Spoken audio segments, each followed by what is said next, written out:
OpenAI has been on a roll. They've added a whole bunch of new features, some new models that honestly, if you're not using right now in your business, you are seriously missing out. These new capabilities have opened up a whole new world of use cases. And in this video, I want to share with you the top 10 most useful use cases for your business. First, if you're new here, my name is Rick Mulready. And for the past 11 years, I've run a multi-7-figure online business, coaching other online business owners how to grow and scale their business more efficiently. And today, I run a school community called the AI Playbook, which is for online business owners who are looking to leverage AI so that you can streamline your business and increase profitability in the process. I'll link to it in the description below. For this first use case, it's using ChatGPT tasks. Now, I realize that tasks isn't something new necessarily in ChatGPT. However, what is new is that tasks are now used with either the O3 or O4 mini models. It used to be that when you click the drop down here for the models, the model selector, you notice one that had tasks next to it. That has been removed, and you can now use tasks with either O3 or O4 mini. You cannot use it with the 4.0 model. You can try to, but it will not schedule a task for you. And quick note here, you do need to be on a paid plan for ChatGPT in order to use tasks. Now here's one use case example of how I love to use ChatGPT tasks. So I'm gonna type in here, I'm actually gonna paste this in here. Every Friday at 1:30, ask me what the biggest challenge from the week was. Using the 5 Whys framework, help me solve that challenge.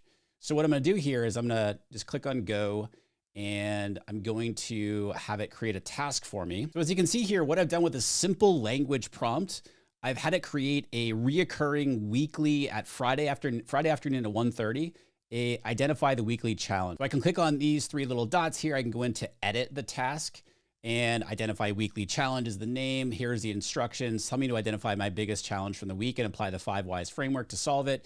And then I can change the schedule however I want, daily, weekly, monthly, etc. Change the day of the week and the time, click on save. I didn't make any changes to it. So now I have a task. I can go into the upper right-hand corner and click on tasks, and you'll see this new task that we've just scheduled show up in my list of tasks. So again, I can click on the little pencil to edit that task however I want. Now, where does this task show up? Well, you can go up into your settings in ChatGPT and go to settings and go to notifications, and you'll see here responses and also tasks. So I can click on this drop down here and I can choose either email or push or both. And the way that I use this task, I use both. So I have a push notification here on the computer and also in email. And in email, it looks like this. So I get an email, you can see here, I got it at 1:30 on Friday afternoon, and I can just click on view message and then it'll open up in ChatGPT. And then as you can see, it's asking me, what was the biggest challenge that I faced this week?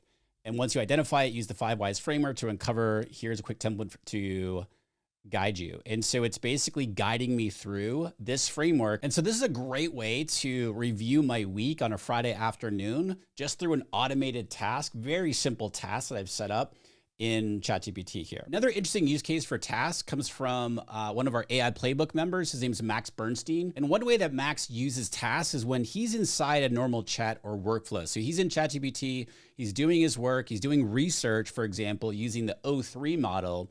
If he has an idea that comes up based on the output that ChatGPT is giving him, he stops and he schedules a brand new task mid-chat. For instance, if he's learning or experimenting with something inside of a chat conversation, he can set up a task directly within the chat conversation itself. So for example, every Friday, you can give it a time or whatever, every Friday, give me a new way to try X, X being whatever he's just come across or aha that he's had from the output in the chat conversation using this new framework that he's come across. So this is another super simple way to leverage tasks right inside your chat conversations here in ChatGPT for your online business. For use case number 2, it involves ChatGPT's new expanded memory feature. And I could literally do a whole video just about cool ways to use the memory feature. Now, quick note on this, the chat history memory is only available to paid accounts. So Plus and Pro above.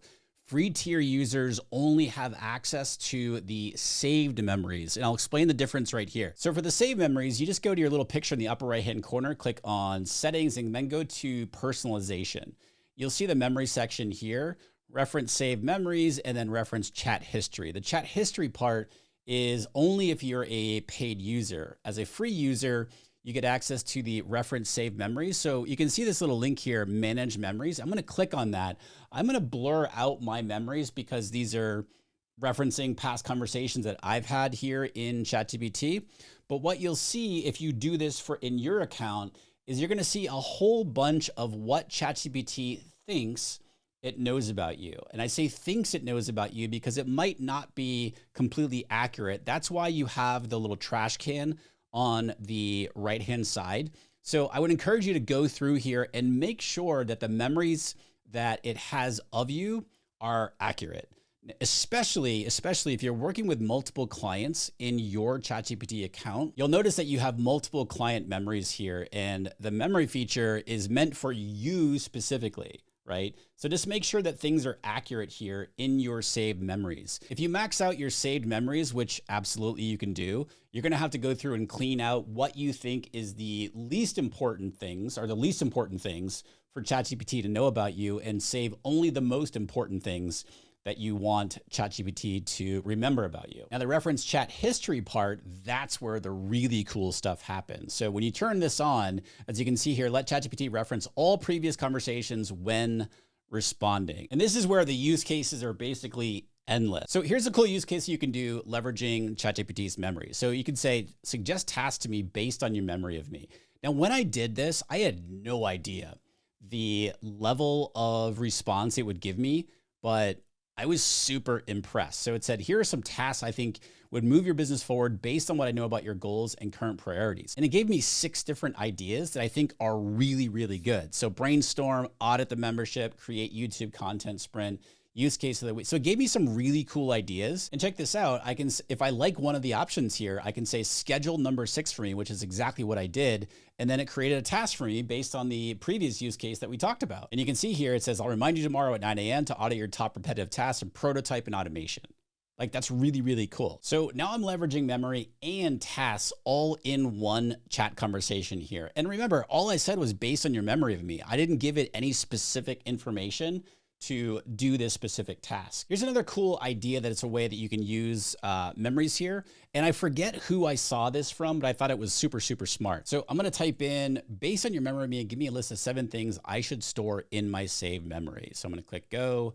I'm using the O3 model, so it's gonna think through this for a second. All right, so as you can see here, it's creating a chart for me, 7 high value facts to save in ChatGPT memory. So what to store, why it helps you. And as I look through here, all of these are really good. Now let's just say that I didn't want it to remember number 4.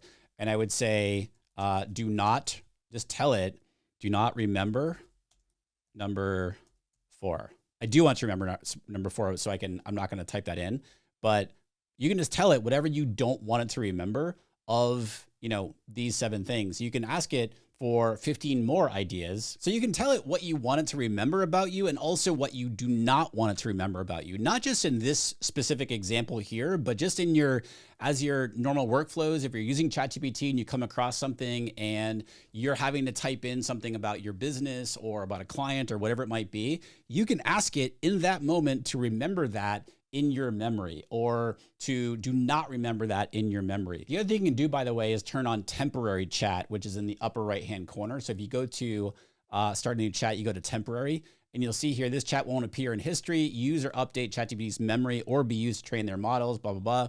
So just know that you can turn that on and off. And quick note, the other thing you could do is if you have past chats that you do not want to save and you don't want to be added to your memory, you can go ahead and delete the chats from your left-hand column here, and they will not be included in the ChatGPT memory of you. Now, sure, these features are super cool, but what for me, I think is way cooler is when you start to use these features like I'm showing you here in your normal workflows. Like for example, I'm gonna say, based on your memory of me, what is my target audience? And with that simple question, this is what ChatGPT just gave me, and it's actually spot on. So it gave me, again, this nice chart here, the attribute details, the quick persona snapshot.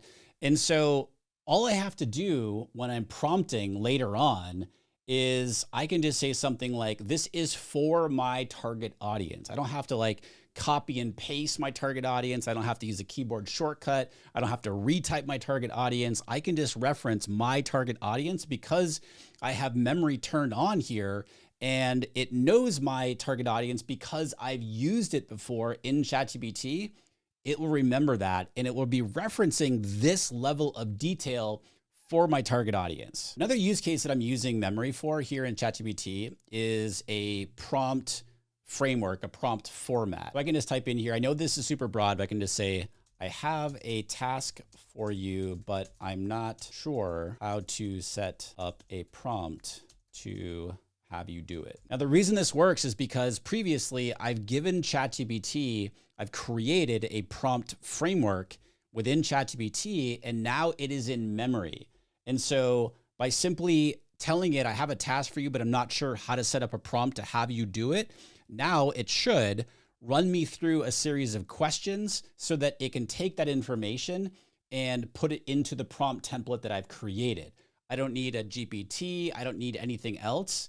I can, as you can see here, it's a fill in the blank template. Copy and paste the block below and complete each section in plain language. So all I have to do is copy this, come down here, and then I can say, what do you want the AI to produce? I can answer this question, answer the critical context, or, the context, the must-haves, the constraints, et cetera, et cetera.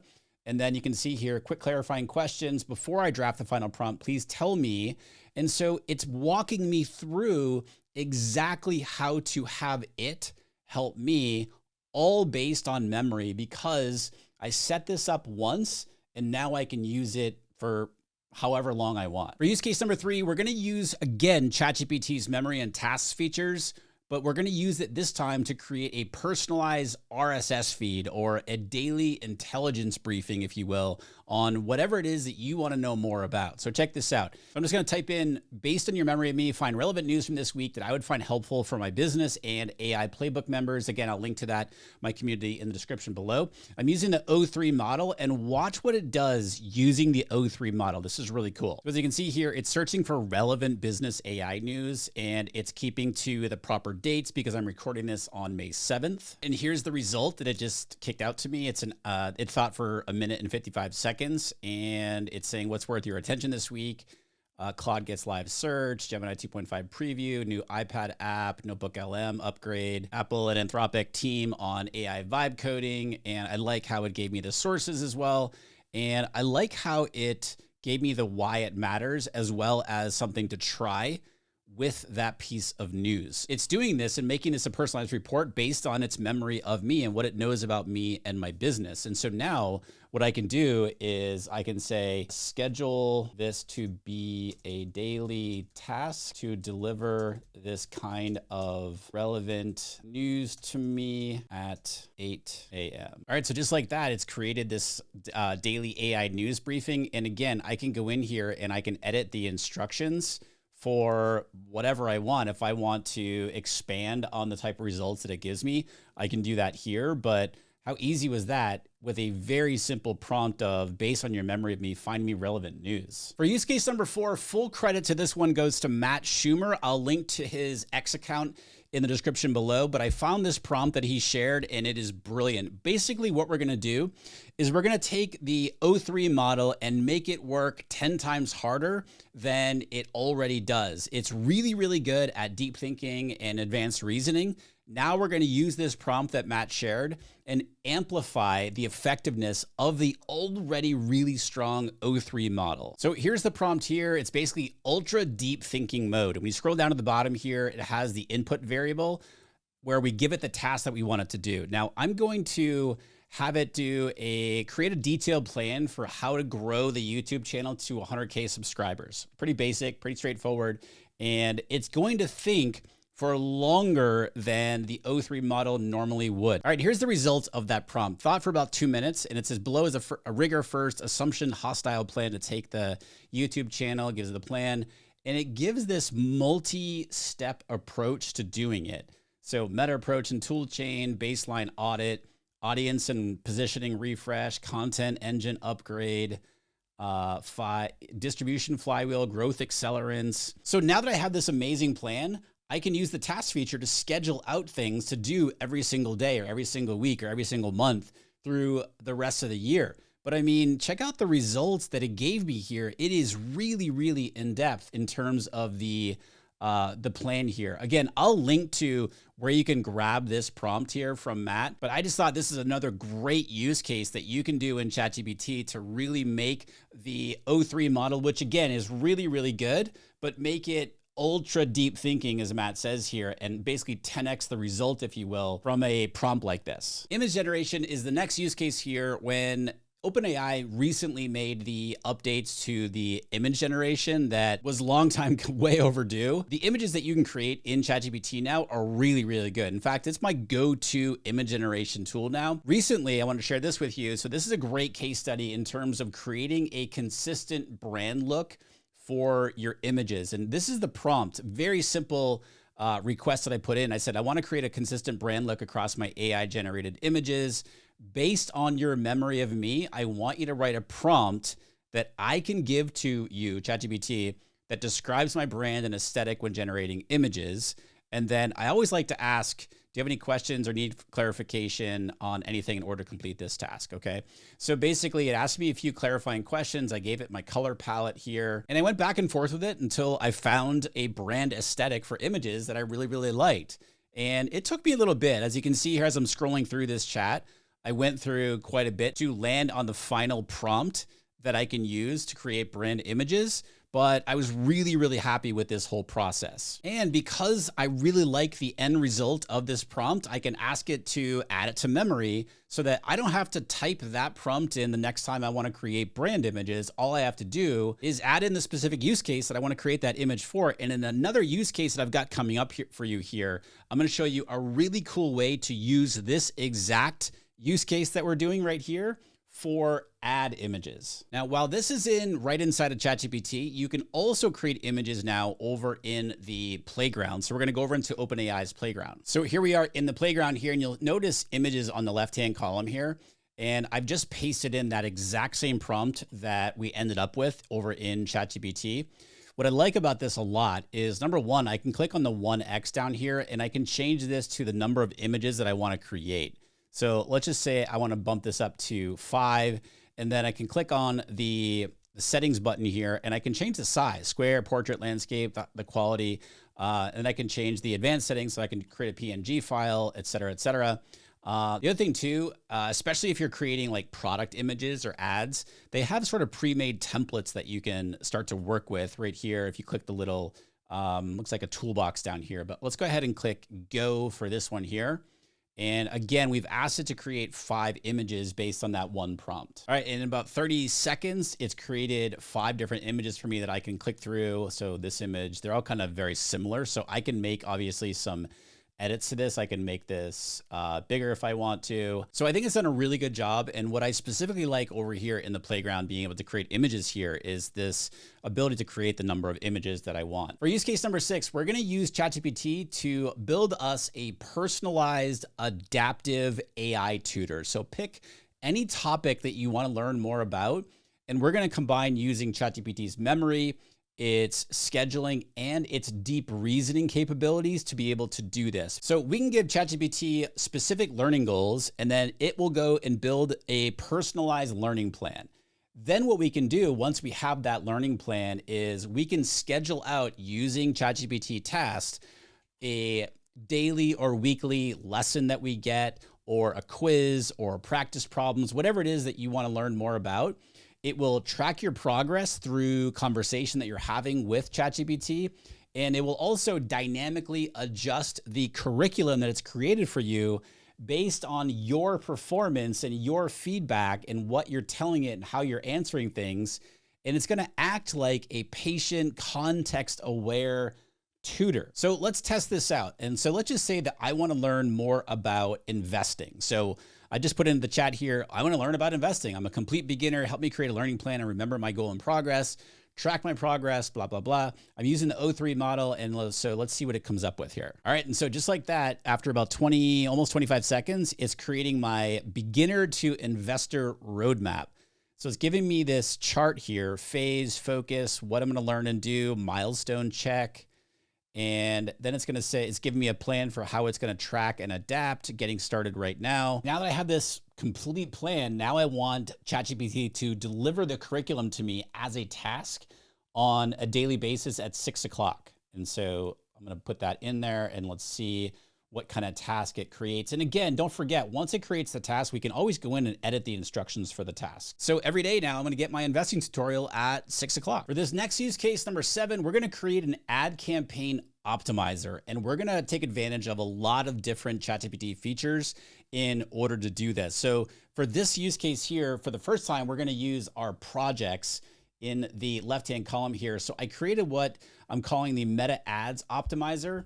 So as you can see here, when you create a project, by the way, you can just click on the plus button, give your project a name, and then it looks very similar to what if you were setting up, say, like a Claude project or even a GPT. So you can come in here, you give it specific instructions. So this is your prompt here. And by the way, I had ChatGPT actually write this prompt for me. I did it over in the playground where I used the little stars there. It looks like the Gemini logo. And I had it write the prompt for me. I just told it that you are a Meta Ads expert specializing in analyzing Meta Ads campaign statistics. So what I can do is I can take a screenshot of my Facebook ads campaign or my Instagram ads campaign. So I can take the screenshot from Ads Manager, come back in here, paste it into my project right here, and run the prompt. And essentially what I'm doing here is if the link click-through rate is less than a certain percentage, then I can have ChatGPT automatically generate a new image for me for my ad. Here's an example of that. So here's sample ad stats. I just copied and pasted it into my project here. And then it gives me a quick diagnostic of the underperforming lead gen campaign. It just reiterates what I've already given it. It gives me the key findings, and then it recommends how to optimize that campaign. Gives me the next steps. And all I said was, using memory of my brand images, remember we created it before, generate a new alternative image to use in my ad campaign. So again, if you are using ChatGPT to give you ideas about your ad campaign, it's going to remember what your ad campaign is all about. So you don't have to type in all that information again. It's going to remember it. And so here it is, as I'm saying, use memory of my brand images, generate a new image for me for my campaign. And I give it the goal of this hypothetical campaign. Thought for a few seconds, generated this image for me. I didn't have to give it any other specs. It remembers my brand look and the types of images that I like. And so boom, within a few seconds, I have a brand new image that I can use on my ad campaign. And the other thing too, by the way, is I can have it write ad copy that is specific to this image if I wanted to. And as I mentioned before, I can automate the whole thing too, where I can put in the instructions if the link click-through rate is below 0.9% and the cost per lead is above, whatever, it will automatically create the image for me based on the memory. I would just have to put those instructions into the project prompt. And whenever I have a screenshot of my ad stats and I want to put it into this project, it would do all those things by itself. For use case number 8, we're going to use ChatGPT's features for long-term goal planning and adaptive coaching, helping us achieve that goal over whatever time frame that we give it. So let's just say that you want to write a book in the next year. Well, the O3 model can help break that big project down into actionable steps. You can leverage ChatGPT's memory again of your skills, your resources, your past progress as you go. So the first thing we want to do is we want to put our request into ChatGPT. I'm just basically saying, based on my goal of writing a book in 12 months, starting as a beginner and the context provided, help me create a phased writing plan with weekly milestones and daily actions, context. I give it the context. All right. So again, using the O3 model, let's see what kind of plan it comes up with. So now in about 10 seconds, it's writing this phased plan for me, broken out by week. So you can see here, phase 1, phase 2, phase 3, phase 4. It's gone all the way through to 6 phases.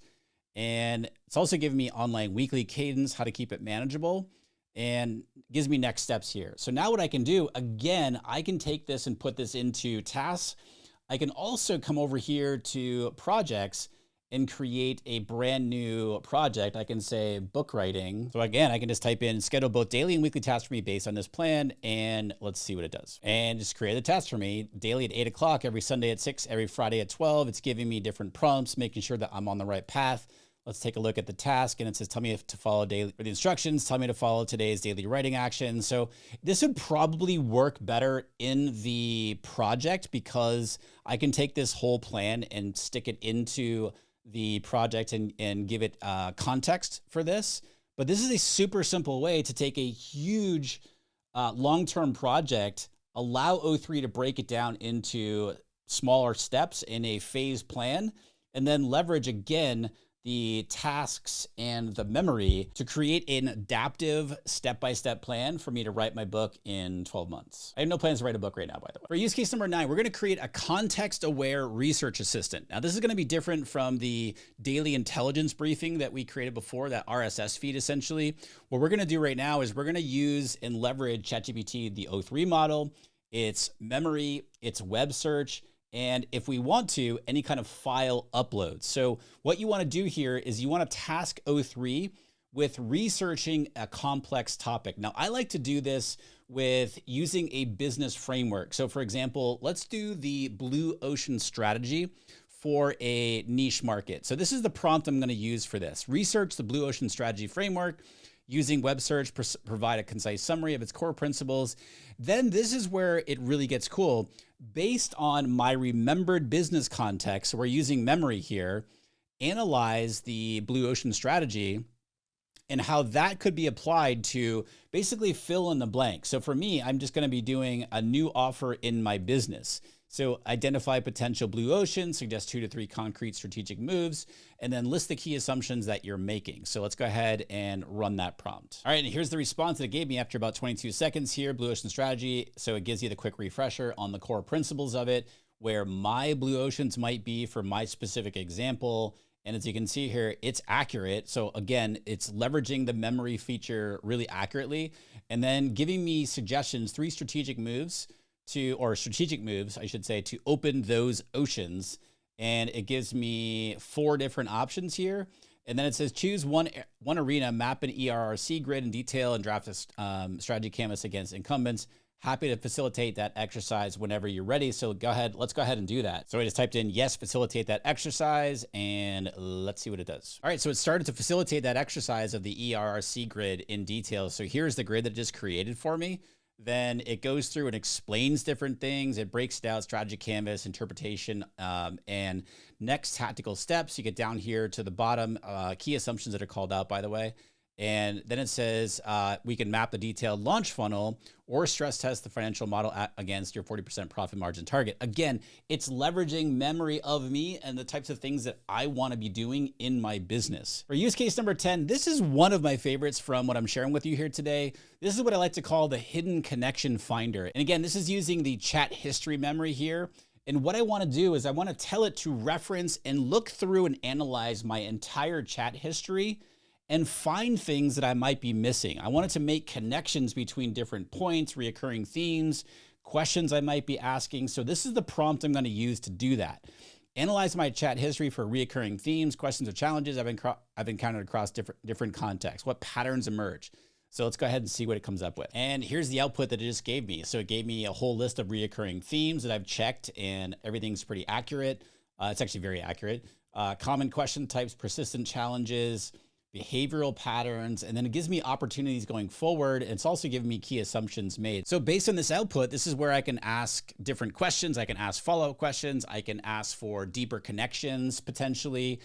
Look for additional insights from what it's giving me, or for the opportunities going forward, I can ask it to create a plan for me, schedule tasks based on this. So there's 10 actually probably closer to 13 or 14 use cases for ChatGPT. And hopefully this is giving you some ideas for the types of things and types of use cases that you can be leveraging the different features that we have available to us inside of ChatGPT. And again, I've linked up my community AI playbook in the description below. If you're an online entrepreneur looking to leverage AI to scale your business, make it more efficient and profitable in the process, join us for a 7-day free trial there in the community. Otherwise, we'll see you in the next video.